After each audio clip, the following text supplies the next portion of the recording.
All right, today is the 19th of April. A couple things as we start.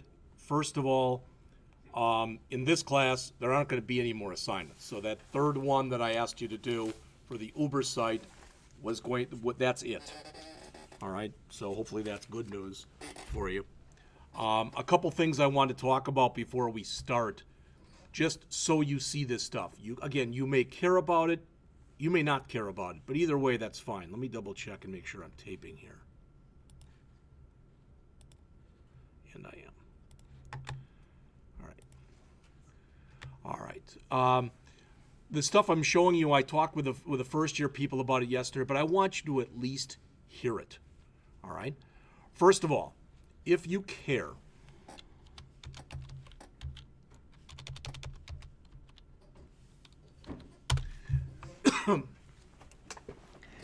if you are still looking for an internship, all right, if you are still looking for an internship, and that might apply to one or two of you in the class here, this Noah's Ark Animal Sanctuary, this is a website that literally was built by students from this program.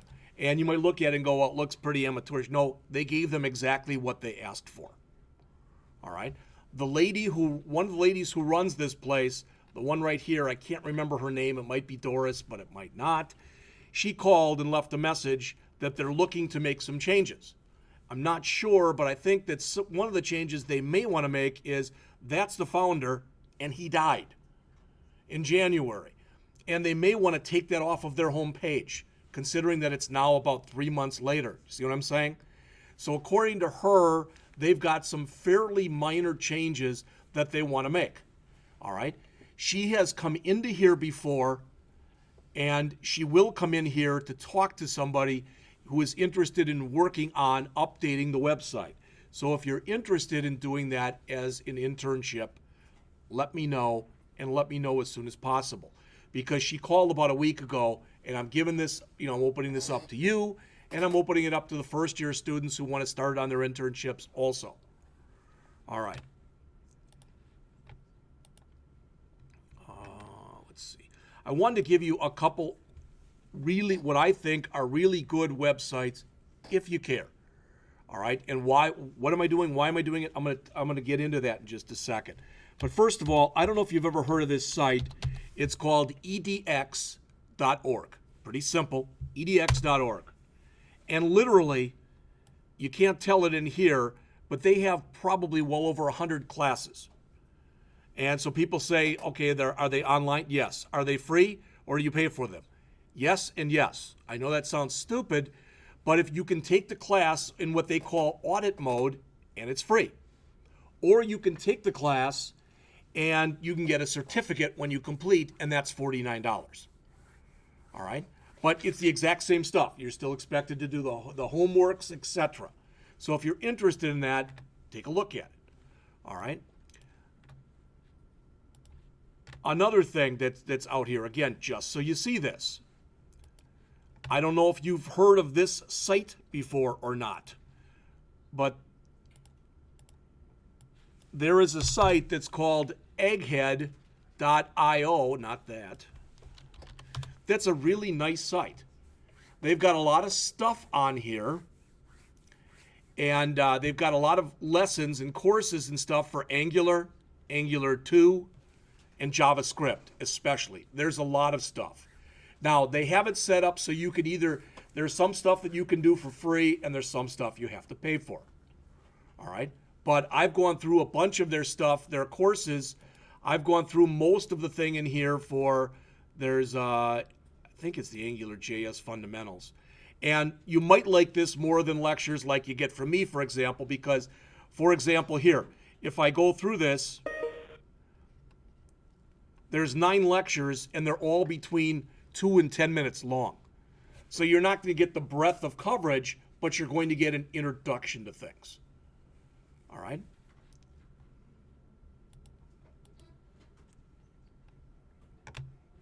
I think I've mentioned this to you before. Again, I'm just saying it again. If you've never done this before, all right, if you've never gone out here before, I know it's down near the bottom. There it is. Microsoft has a virtual academy. that they offer courses in all sorts of things. Those are some examples. You have to join. It's no cost. I think I've been a member for 5 years. I think I've maybe gotten 10 emails. So it's not like they spam you, but they literally have it set up, bless you, so that when you complete different lessons, you get points. That's how they do it. That's how they gauge how many people are taking their courses. But for instance, if I wanted web development, all right, you take a look in here, getting started with web technologies, JavaScript for experienced developers. They've got all sorts of stuff. As you'd probably guess, it's highly concentrated with, oh, you should do this using Visual Studio. I know it's real hard to believe you do it. They want you to do it using a Microsoft product, but they do. All right. And then finally, you may or may not be aware of this. I wasn't until the other day, but I got a voicemail from this guy right here, Rick McGrath. Okay, I didn't know this, but does everybody know where that Ironworks thing is in downtown Beloit? You know, they're trying to, it's right on the river and they're trying to fix it up. He's got his own web business in there. I didn't know that. All right, he called me and invited me because what they're doing is they're running a WordPress users group. You know, well, I don't know WordPress. Probably something worth learning. And basically, it's a ton of it's a software package, all right, and it's got a ton of add-ins that you can use with it, plugins that you can use with it, and it's all powered by PHP. They are having a meeting on Thursday in this Ironworks building of this WordPress users group at 6 p.m. All right, and you say, well, I don't care. Okay. I'm going to try to go. I have another commitment that I'm trying to get out of. But according to what it said there, there's going to be about 15 people there. They're all going to be fairly local people, and they're all people in the industry. If you haven't heard this, it was even on TV the other day. My wife said she saw it on the Today Show. What is the number one way that people get jobs in America today? It's one word. The word is nepotism. They either have a relative or a friend or somebody they know that works someplace that puts in a word for them. So the advantage of going to something like this, yeah, you got to sit through 2 hours of stuff you might not understand or you might not care about, but if you put on your happy face, ideally, I guess they even said that they're going out afterwards and there's a blues band or something right across the street at the Grand Avenue Pub. I won't stay for that, but there's the Ironworks building right there, and they're in there. Okay, and the place that he works at, I want to make sure I give you, I've got it all written down here. It's called Resonate Web Marketing. So if you go out to resonatewebmarketing.com, the site isn't all that much to look at. All right, they did a bunch of the work for the Beloit Film Festival. All right, and they've got some of the trumpeting, some of their other stuff that they've done in here also. All right, and under the About Us and our team, there is Rick. All right, so I emailed him the other day, and let's see if we've got both emails here. And I said, if it's okay with you, I'd like to tell the students about it. And I told them the type of experience you do or do not have. And I said, I'd like to attend the meeting, but I'm not sure if I can make it or not. I'd like to invite you to join our advisory committee. Do you ever take students in as interns? And I gave him some information about the program. All right, sent that to him, thinking, well, if he's interested, he'll get back within a day or two. An hour and a half later, he got back. All right, and he said, telling your first and second year students would be great. You know, if they're more than welcome to come. We're in the Iron Tech building. We'd love to help. All right, interns, yes, we're taking interns. Doesn't say whether or not they're paid interns or not. All right, hopefully it's okay, Amber, that I say this, but Amber is now a paid intern, correct, at Foremost Media. And I believe, from what I've heard from you, that it's the old idea of taking a job and trying it on like a hat. In other words, she's going to be there the rest of the semester. At the end of the semester, they're going to decide if they want her. She's going to decide if it's a fit for her. Micah told me, Micah Sawyer, that most of you know, loves the place. He said he wants to stay there as long as they'll let him stay there. All right? And Eric over here, that you haven't seen very much, is over at Prent, and Eric loves it there. All right? He wasn't sure if they were going to ask him to stay or not. When I talked to Steve Zimmerman, the CIO, he said they love him there and they want him to stay. The problem is with what they're paying him now as an intern as opposed to what they'd have to pay him if he's a full-fledged employee. They're not sure if they have that money in the budget or not. So they won't know that till the end of the semester. But he'd like to keep him there and hire him there full-time. All right? Okay, Luke has told me, hopefully I'm not speaking too much out of turn, but that Foremost Media is still looking for people. That's the good news. They're looking for web developers. They're looking for C# developers. That's the good news. The bad news is they're moving their location from one place to another. And even though they have some jobs out here on their site, they're technically not hiring till the end of this month or the end of next month when they move into a new building. All right? But it's another place, especially those of you who are planning on graduating in May. All right? Hopefully you realize this. What is it? Is it now 4 weeks, I think, from Saturday is graduation? So that means that 4 weeks from next Monday, you won't be here anymore. I will, but you won't be here anymore. All right? Unless you're not graduating. But if you're graduating, you're done. Now, Ben had asked me about Site 5, and when John comes in this afternoon, I'll ask him. But I had asked John if people can keep their stuff out on Site 5 for a minimum of a year after graduation. He said he didn't think that'd be a problem. When I first asked him, he said, I don't know why they couldn't keep it out there kind of like forever, because he said we're nowhere even near anything. So I'll ask him and see what he says. All right. Okay, so all that stuff said, then let's start, as always, if you go out to the site for the class, the folder for the class, there's a 419 folder out there, and it's got a bunch of junk in it, as you can see. I'm just going to drag this over here for a second, copy it here, and then open it just so you can see what's in there. What we're going to talk about on Tuesdays for the rest of the semester, okay? On Tuesdays for the rest of the semester is AngularJS. So in here, there's a folder that says AngularJS with a bunch of articles. You can read those if you're interested. Some different miscellaneous other stuff for Angular. And then finally, some PDFs. I went out to the itebooks.info, found a bunch of Angular stuff out there and a bunch of responsive design and some single-page app stuff. So that's out there. But what we're going to talk about today is in this folder that says Day 1. All right? Now, a couple of you had written down on your course evaluations that you wish we would have done a little bit better job of talking about some fundamental concepts like object-oriented programming. So I went out and found a couple articles, and I don't want to spend much time on them, but I just want to push them at you. All right?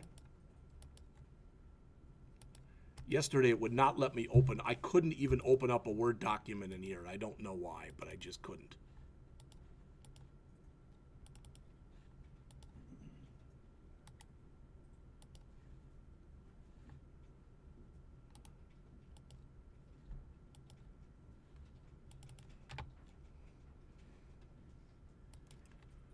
Come on.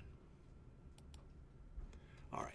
This first one, it's pretty simple. It's from Webopedia, and it says the basics of object-oriented programming. These are what they call the 8 hallmarks of object-oriented programming. By now, you should understand things like encapsulation. And if you say, I don't, you've been using it for 2 years. An example of an encapsulation is you put private variables, for example, in your Java programs. All right? And then you have public methods that can work on those private variables. So those private variables are encapsulated or hidden. All right? It goes all along with the whole thing with information hiding. Every single one of you, there's a very good chance that you're going to be asked at an interview something along the lines of, what's the difference between an interface and an implementation? And you can see interface is right there.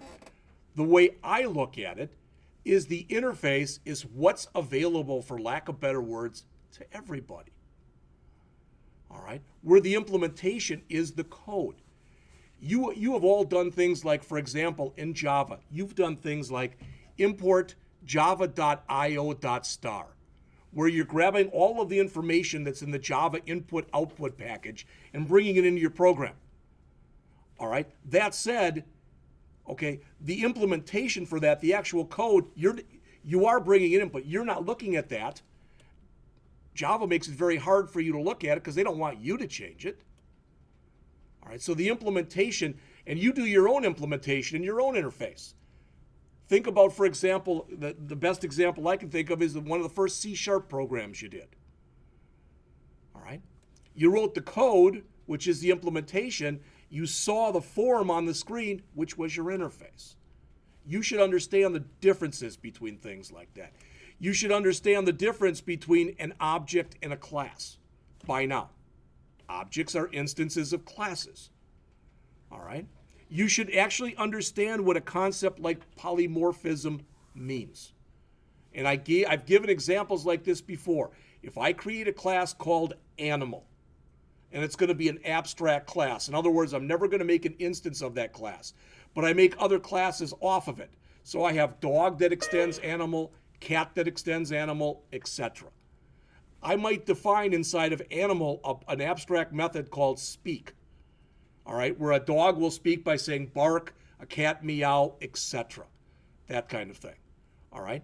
So polymorphism means that if I can have a bunch of different classes that all have the same method, but when I call the method, the system knows which method to call based on the type of class and the type of object I'm using. So if you need more than I just gave you, it's just on a page, but there's some stuff in here. All right? And you might be asked questions like this even if you're going in for a web job. Because JavaScript allows you to do things in an object-oriented way. All right?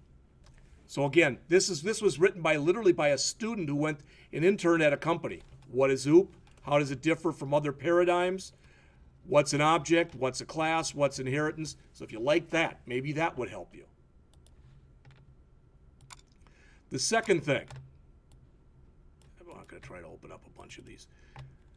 And I may have told you this before, that when we had, this wasn't our meeting that we just had, but this was a meeting we had of our advisory committee that we had last fall.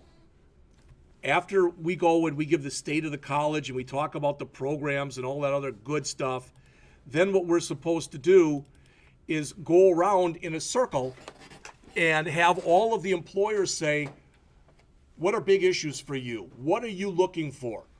And all of the people on that committee that hire programming type people said, you can't give them too much ModelViewController.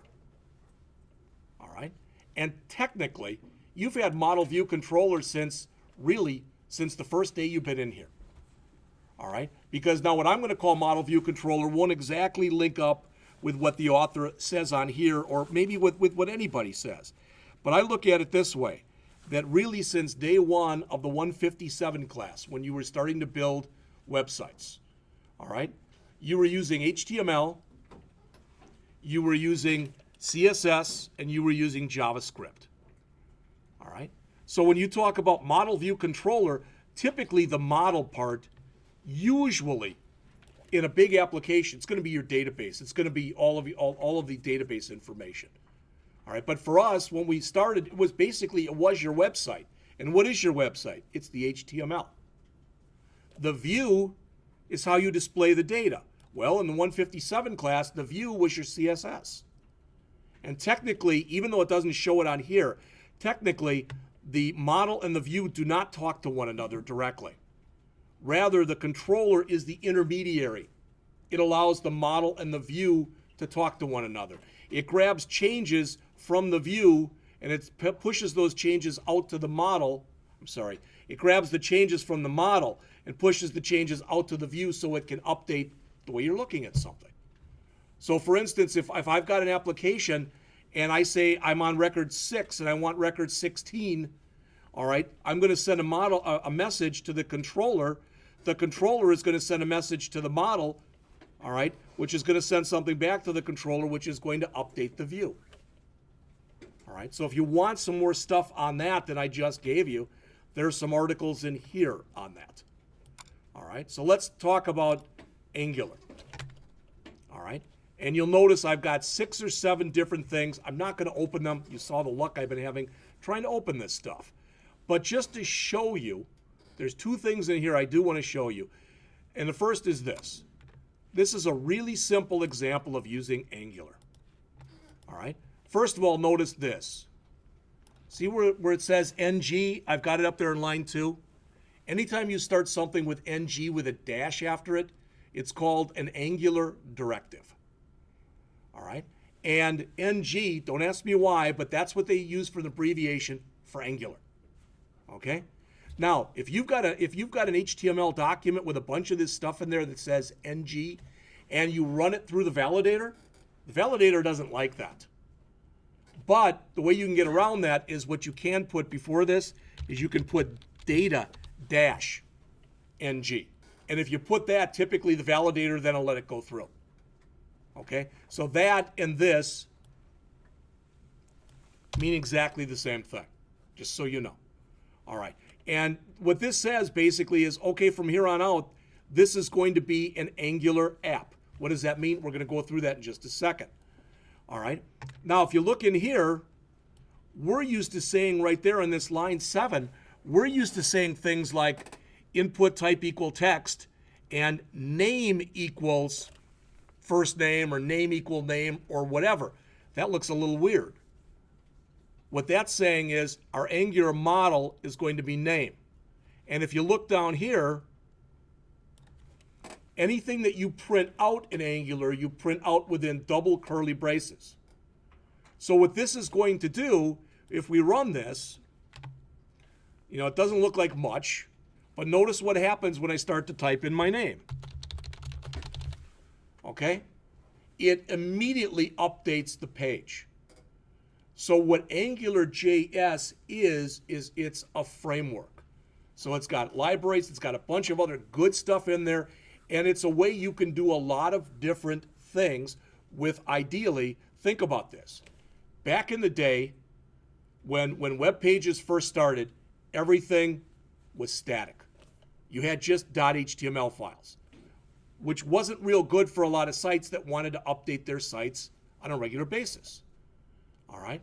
So you came up and you had products, you know, all sorts of things. You have ASP.NET and PHP and a lot of other good things that allow you to change a lot of that stuff. All right? But there's been a fight over, you know, through the years. Should you have what are called thick clients or thin clients? If you've never heard the term before, if you've got a thick client, that means you're doing more and more work on the client side and less on the server side. If you've got a thin client, you're doing more work on the server side and less on the client side. And you know, I always look at thick and thin clients as being like wide ties, skinny ties. You know, sometimes wide ties are in, and my wife says, throw away your skinny ties. And then after a while, I didn't because they came back in, and I was going to throw out my, you know, and she's like, well, they'll give them long enough, they'll come back into vogue. And that's kind of the way it is in here. But what has happened is when they started wanting more power on the client side, people started writing JavaScript. Okay? The problem is JavaScript, when you do a lot of internal stuff and DOM manipulation and whatever, is really clunky to work with. So they started coming up with other frameworks such as jQuery. With jQuery, you can become very proficient in jQuery if you understand CSS selectors, even if you've done little to nothing in your life using JavaScript. Well, what Angular attempts to do is to try to even make jQuery simpler. Now, when we look at this later, you may not agree with that. All right, but that's kind of one of the end goals of it. All right.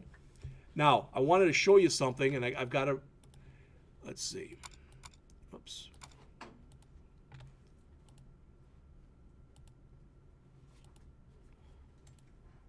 All right. There we go.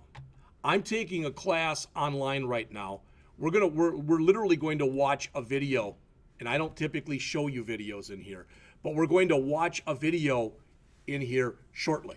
And the guy who does the video, his name is Dan Wallin.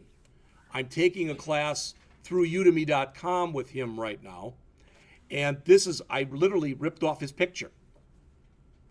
All right. This, in a nutshell, this is Angular. So what you do is you set up what's called a module. And through that module, you can start to do configurations. And you can configure what are called routes. I'm asking a question here, so you can even lie because I'll never know. How many people in here have either heard of or know what a single page application is? No, when you're talking about a website, a single page application. The idea is if I go out and let's just say, I've got the old famous http://www.acme.com. All right, that gets me to the home page, right? Okay, so if I go out there and if I have something like this, it'll bring me to something like index.html. Again, it could be a PHP file. I don't care. Yes. So there's just one directory. That's it. No, it's even simpler than that. Okay.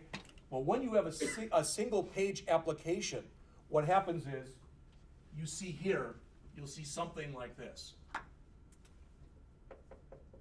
Home. Okay, which means you're at the home folder. So let's say that you had in there a home page, an about page, and a contact page. All right. So what happens is you've got one framework that holds everything, and when you change pages, it's kind of like Ajax. You just come in here and now you're in about. Technically, you have one page. It's a single page that reloads as much stuff as it needs to reload. All right? And the reason I'm telling you that is routes allow you to create views, which allow you to do that. Controllers have the code that basically have the smarts that allow that to know what the heck it's doing. Sometimes you end up writing controllers and you want to use one or more sections of code over and over and over again. That's where factories come in. But you notice something that's in here? All right. The model is kind of module is kind of a model. View, controller. All right. So if you want to start taking a look at this stuff, again, there's a bunch of stuff in here. Now, what we're going to do, just so you know this, is we're going to look in just a minute at a thing online that's called AngularJS Fundamentals in 60-ish minutes. All right, and I'll load it up right now. I will tell you, it's a little bit hokey at times, for lack of better words. The guy shows a few things in there, like some goofy pictures, and he tries to be funny a couple times where he's not. All right, but by and large, I mean, not only does this guy get it, he gets it a hell of a lot better than I do. All right. So we're going to look at that. But if you look up on the screen here, everybody, just so you know, under this, I told you that we've got a folder out there with today's date on it. And under the day one, there's this PDF here. Okay? This PDF that's right here, says 102 pages. What it is it's him, that's what he's saying as he's going over his tape. So if you're interested in that, you might even want to bring that up on your screen to follow along. All right, so again, that's under right here.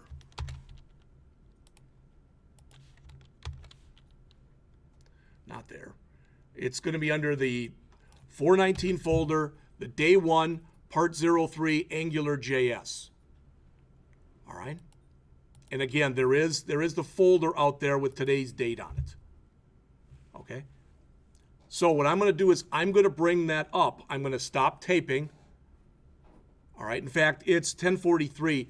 Let's just take a break. But let's come back at 5 to 11. All right. And I'll start showing it then.